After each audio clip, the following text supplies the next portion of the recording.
नमस्कार दोस्तों, कर्नाटक के सांसद प्रज्वल रवेना के खिलाफ ब्लू कॉर्नर नोटिस जारी किया गया है। ऐसे में चले इस वीडियो में आपको बताते हैं कि आखिर ब्लू कॉर्नर नोटिस क्या होता है और क्यों दिया जाता है और ये नोटिस कौन जारी करता है, सभी चीज़ बताएंगे। जिन्हें नहीं पता है सबसे पहले बता देता हूँ कि प्रज्वल रवेना का कहानी क्या है। हम सभी लोग अच्छी तरह से जानते हैं कर्नाटक भारत के दक्षिण में स्थित एक राज्य है। कर्नाटक में वर्तमान में अभी कांग्रेस का सरकार है। यहाँ बीजेपी एक तरह से विपक्ष पार्टी के रूप में है। 2024 का सांसद का इलेक्शन लड़ने के लिए बीजेपी यहाँ की एक पार्टी जनता दल सेकुलर के साथ गठबंधन करती है। इसी गठबंधन के तहत कर्नाटक के हसन सीट से प्रज्वल रवेना को एज ए एमपी के रूप में खड़ा किया जाता है। प्रज्वल रवेना यहाँ का सिटिंग सांसद भी है। प्रज्वल रवेना को हसन सीट से एमपी का उम्मीदवार बनाया जाता है। प्रज्वल रवेना उम्मीदवार बनते हैं। चारों तरफ से जोड़ तोड़ से चुनाव का प्रचार होता है। पीएम मोदी जी भी कर्नाटक जाते हैं और प्रज्वल के लिए वोट मांगते हैं। 26 अप्रैल को वोट होना होता है। वोट हो जाता है। वोट के कुछ दिन पहले प्रज्वल रवेना का एक पेन ड्राइव वायरल होता है जिसमें करीब 2976 फोल्डर होते हैं। ऐसा कहा जाता है कि उन फोल्डरों में 100 से ज़्यादा अश्लील वीडियो होता है और ये वीडियो किसी और का नहीं बल्कि प्रज्वल रवेना का होता है, जिसमें वह अलग अलग महिलाओं के साथ संबंध बनाते हुए दिखाई देते हैं। ऐसा कहा जाता है कि कई में तो प्रज्वल रवेना खुद वीडियो शूट करते हुए नजर आते हैं। तो जब ये वीडियो वायरल हुआ तो स्टार्टिंग में तो लगता था कि इलेक्शन का समय है। इलेक्शन के समय कैंडिडेट को बदनाम करने के लिए कोई फेक वीडियो विरोधी पार्टी बनाकर ऐसा कुछ हथकंडा कर रही है, पर वो वीडियो प्रज्वल रवेना का रियल होता है।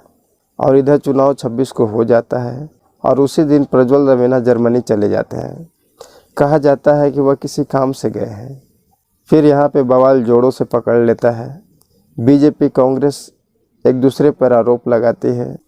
इसी बीच इस मामला को जांच करने के लिए स्पेशल इन्वेस्टिगेशन टीम बनाया जाता है। केस का जांच पड़ताल होने लगता है। इसी बीच प्रज्वल रवेना ट्विटर पर एक ट्वीट करते हैं और कहते हैं कि वो इंक्वायरी के लिए बंगलौर में नहीं है। वो अपने वकील के जरिए सीआईडी से बात किए हैं और वो कहते हैं कि सत्य की जीत होगी।